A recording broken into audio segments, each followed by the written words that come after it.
What documents should you have for a subject to deal? Now, I'm not an attorney. I have an attorney that I work with specifically for subject to transactions.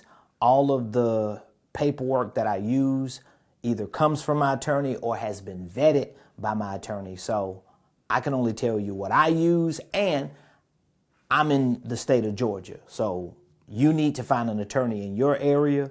Of course, if you're here in Metro Atlanta, Georgia, and you want to use my attorney, just reach out to me. I'll be more than happy to introduce him to you. And the documents that we use, we have them available inside of our university PDF vault. They're just complimentary to those who are inside of our community. I can't basically sell documents that I've gotten from my attorney unless they're exclusive to me. But in this case, it has my attorney's information on it, at least some of the documents that I have. Some I don't.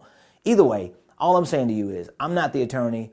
I'm not the ultimate authority on this. I'm just giving you the documents that I know I use for my subject to transactions. And I just broke it up so that it can make sense to you. So we have initial documents that we use for our subject to deals. We have due diligence documents, and we have closing documents, okay?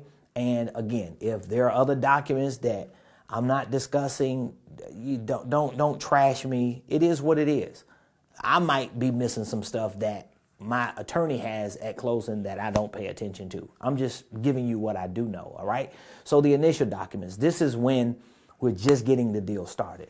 We have an authorization to release. Why? Because my team and attorney, we need to have the authorization to get the information from the foreclosure trustee attorney, a reinstatement letter.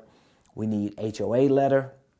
And if we need to speak to the bank for some reason, or if we need to pull title, which we're going to pull title, we need that authorization to release for the bank and the foreclosure trustee attorney, definitely. We have a purchase and sales agreement, which, by the way, the documents that I'm talking about here as initial documents, my attorney information is on them, and we submit them to our attorney and his team, and all the subject to language we need and the assignment language we need is built into the documents, even though some people use documents and they have separate disclosures, but he has it all built in together, okay? So these are the initial documents. Then we have the due diligence documents, meaning that once we get these docs signed and we submit them to our attorney or your escrow officer, whoever you deal with, your TC, the due diligence begins. This is not mandatory. This is just an option depending on what type of investor you are and what type of deal you're working with. So we have a memorandum.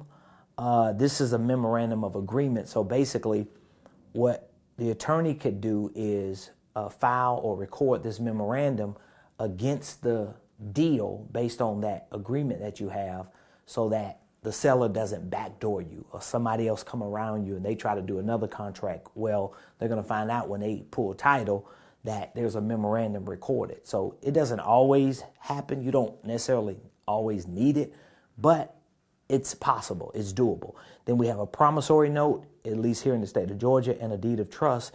And these two documents really work for your private money lender. So if you're bringing a private money lender in on the deal prior to closing, and they're going to wire the money to the attorney for you to close, then you're going to draft the promissory note and the deed of trust. So that would be a part of your due diligence documents. And then you have closing documents.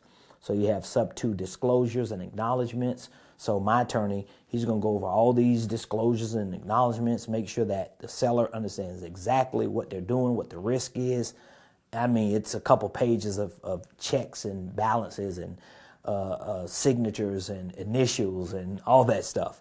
We have a POA, a power of attorney, which in most cases is limited to the home or the actual mortgage that you're taking over. And then we have assignments of insurance proceeds. All of this just ensures that if anything happens that you have to step up and deal with and address, you have the legal authorization to do it. So again, these are just documents that I know we use for our subject to transactions. Maybe you have more, maybe you have different ones. Don't make me wrong just because you got 20 more. Listen, I trust my attorney, I trust my TC, I trust the team that's around me, and we haven't had any problems, thank God, and we don't expect to have any. But again, if you need access to these documents, the courses that we use to teach these principles and practices for subject to creative real estate, just click the link in the description. I'll be more than happy to speak with you and to help get you your first deal.